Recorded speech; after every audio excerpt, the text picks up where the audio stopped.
नमस्कार दोस्तों, रिसेंटली आपने सुना होगा कि वर्ल्ड हेल्थ ऑर्गेनाइजेशन के द्वारा जो इंडियन वेरिएंट आपने सुना होगा डबल म्यूटेंट के बारे में B1617, ये वाला जो म्यूटेंट है इसको ग्लोबल कंसर्न डिक्लेयर कर दिया गया है WHO के द्वारा। तो इसका मतलब क्या होता है, यहां पर आप देख पाओगे WHO classifies Indian variant as being a global concern. तो इसको डिटेल से जानते हैं और वेरिएंट के बारे में भी थोड़ा देखेंगे ताकि आपको जो क्लैरिटी है इसके ऊपर और अच्छे से आ सके। मैं हूं अंकित अग्रवाल और अपडेट के लिए आप मुझे फॉलो कर सकते हैं इंस्टाग्राम, फेसबुक और ट्विटर पर। मेरे लेक्चर की हर पीडीएफ आपको फेसबुक पर तो मिलेगी, प्लस साथ में आप मेरा टेलीग्राम चैनल ज्वाइन कर सकते हैं by searching Ankit Agrawal official. और जैसा कि आपको पता है यूपीएससी के एग्जाम्स आने वाले हैं, अगर आप अपनी प्रिपरेशन कर रहे हो तो आप हमारे कोर्स को ज्वाइन कर सकते हैं। सारी आपकी डिस्क्रिप्शन जो है ऐप वगैरह की हमारे कमेंट सेक्शन में आपको मिल जाएगा। चलिए देखते हैं एग्जैक्टली यहाँ पर हुआ क्या है, हम क्यों इसके बारे में डिस्कस कर रहे हैं। तो मंडे की ही बात है, वर्ल्ड हेल्थ ऑर्गेनाइजेशन ने यहाँ पर जो इंडियन वेरिएंट है B1617 जिसको डबल म्यूटेंट बोला जा रहा है, इसको global variant of concern declare कर दिया है।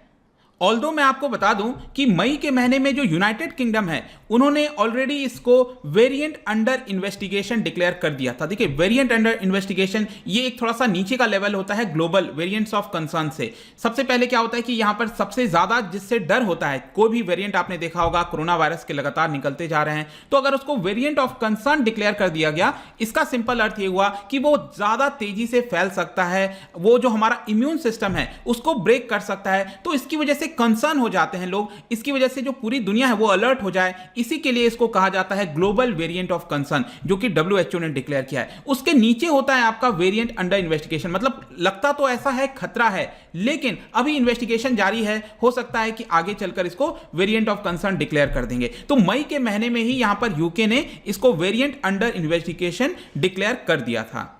और इसको लेकर थोड़ा चिंता और बढ़ गई है, ये जो इंडियन वाला वेरिएंट है कि 17 देशों में ये आपका पाया गया है। ठीक है, ये जो 17, ऑल्दो मैं आपको बता दूं, आज जब मैं ये वीडियो रिकॉर्ड ही कर रहा था जस्ट खबर आई कि ये वाला वेरिएंट करीब 44 कंट्रीज में पाया गया है, ऐसा WHO का कहना है। अभी तक 17 कंट्रीज बताया जा रहा था, लेकिन यहां पर 44 कंट्रीज अब बताया जा रहा है, जिसकी वजह से बहुत सारे देशों ने, आपने देखा होगा कि उन्होंने यहां पर जो फ्लाइट्स वगैरह हैं भारत से जो भी आ रही हैं, न्यूजीलैंड हो गया, बहुत सारे देशों ने रोक दिया। और जाहिर सी बात है रोकेंगे, हमने भी ऐसा किया था, हमें भी लगता था कि अगर यूके से कोई प्रॉब्लम है, साउथ अफ्रीकन वेरिएंट से कोई दिक्कत आ रही है, ब्राजील वेरिएंट हो गया, तो यहां पर उसको हम क्या करते थे, ट्रैवलर्स ना आए, इसकी वजह से ज्यादा ना फैले। ये हर एक देश करता है, इसमें कोई अलग बात नहीं है। लेकिन यहां पर क्वेश्चन आता है कि how does the WHO define a variant of concern, मतलब क्या प्रोसेस के माध्यम से ये WHO डिसाइड करता है कि ये वाला जो वेरिएंट है वो आपका वेरिएंट ऑफ कंसर्न के अंदर हम लेंगे। तो बेसिकली यहां पर क्या होता है, एक कंपैरेटिव असेसमेंट किया जाता है। जैसे कि बहुत सारे वेरिएंट है, स्टार्टिंग में कोरोना वायरस आया था, वो फैल तो रहा था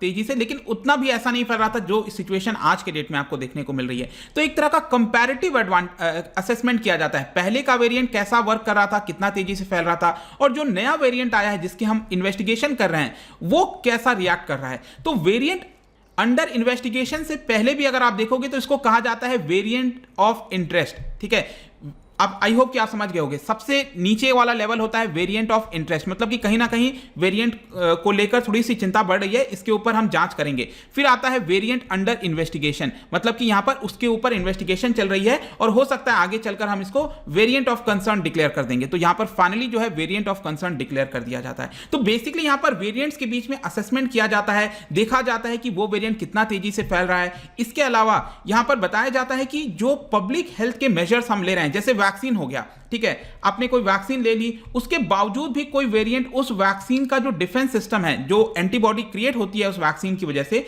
अगर उस डिफेंस सिस्टम को भी ब्रेक कर देता है, उसको हम ब्रेक थ्रू कहते हैं, राइट। तो उस केस में भी हम इस पर्टिकुलर वेरिएंट को वेरिएंट ऑफ कंसर्न डिक्लेयर कर देते हैं। तो WHO इस प्रकार से करता है। तो एक तो ये मेथड हो गया। दूसरा, WHO के अंदर एक ग्रुप है जिसको कहा जाता है SARS-CoV-2 virus evolution working group. तो WHO ने ये ग्रुप बना रखा है अभी के लिए, वो इसके ऊपर जानकारी इकट्ठा करता रहता है, और अगर उन्होंने कह दिया, उनके कंसल्टेशन में अगर उन्होंने कह दिया कि इसको डिक्लेयर करना है, तो भी WHO इसको वेरिएंट ऑफ कंसर्न डिक्लेयर कर देता है। तो यहां पर अभी क्या हुआ है, भारत वाला जो वेरिएंट है उसको एक तरह से यहां पर वेरिएंट ऑफ कंसर्न डिक्लेयर कर दिया गया। आई होप कि दिस थिंग इज क्लियर। लेकिन यहां पर आपके मन में सवाल आएगा, इसका मतलब क्या हुआ कि भारत में जो इस समय हमें सर्ज देखने को मिल रहा है, जो सेकेंड सर्ज है आपका, क्या ये इसी पर्टिकुलर वायरस की वजह से हो रहा है, ये इसी पर्टिकुलर इंडियन वेरिएंट की वजह से हो रहा है? तो मैं आपको बता दूं, अभी तक इसको लेकर एकदम 100% तो जानकारी नहीं दी गई है, लेकिन पिछले हफ्ते आप देखोगे तो भारत सरकार के द्वारा यहां पर बयान दिया गया था कि हो सकता है it could be link to a surge, यहां पर हो सकता है, क्योंकि उसके पहले भी अगर आप देखिए तो सेंट्रल गवर्नमेंट ने कहा था कि हमारे पास कोई ऐसा सैंपल नहीं है, डेटा नहीं है जिसकी वजह से हम 100% कह सकें। तो अभी भी सरकार 100% नहीं कह रही है, सरकार ये नहीं कह रही है कि इट इज फुल्ली स्टैब्लिश्ड। तो यहां पर लेकिन अंदाजा लगाया जा रहा है, ज्यादातर एक्सपर्ट्स और जो डॉक्टर्स हैं उनका यही कहना है कि हो सकता है कि यही एक कारण होगा, क्योंकि 18 राज्यों से ज्यादा में ये जो इंडियन वेरिएंट है वो आपका ऑलरेडी पाया गया है, ऐसा मार्च के महीने में बताया गया था। और इसके अलावा जैसा मैंने आपको बताया, यूके ने तो पहले ही इसको वेरिएंट अंडर इन्वेस्टिगेशन डिक्लेयर कर दिया था और एक सैंपल भी मांगा था। भारत से सैंपल गया है यूके के अंदर, यूके भी अलग से अपनी जानकारी इकट्ठा कर रहा है। यूके ये देख रहा है कि जितने भी वैक्सीन इस समय हैं पूरे विश्व के अंदर, क्या वो वैक्सीन इस इंडियन वेरिएंट के ऊपर, डबल म्यूटेंट के ऊपर काम कर पाएंगे कि नहीं, इसको लेकर यूके में जांच चल रही है। और वो अगर रिपोर्ट सही आ जाती है कि हाँ सारे वैक्सीन वर्क कर रहे हैं, तब तो बहुत अच्छी बात है। लेकिन बाई चांस ऐसा हुआ कि नहीं, कोई एक वैक्सीन ऐसा है जो वर्क नहीं कर पा रहा है या फिर कोई वैक्सीन नहीं वर्क कर रहा है, तो ये देखने वाली चीज होगी। ऑल्दो कई सारे एक्सपर्ट्स का कहना है कि नहीं, वैक्सीन अभी के लिए इसके ऊपर वर्क कर रहा है। लेकिन नेक्स्ट यहां पर लास्ट में क्वेश्चन आता है कि ये वेरिएंट्स इमर्ज कैसे होते हैं, क्यों होते हैं इमर्ज, ठीक है। ये थोड़ी सी जानकारी आप रखना, शायद पहले भी हमने कुछ डिस्कस किया था इसके बारे में, लेकिन यहां पर आपके मन में एकदम क्लैरिटी होनी चाहिए। देखो वायरस क्या है, वायरस तो हमने शुरुआत से देखा है कि कोरोना वायरस आया, ठीक है, और वो क्या होता है, बॉडी के अंदर एंटर करता है, रेप्लिकेट होता रहता है, बहुत सारे कोरोना वायरस बन जाते हैं, ठीक है। ज्यादातर जो कोरोना वायरस बनते हैं वो डिलीटेरियस होते हैं, मतलब कि वो अपने आप खत्म हो जाते हैं, डिलीट हो जाते हैं, ठीक है।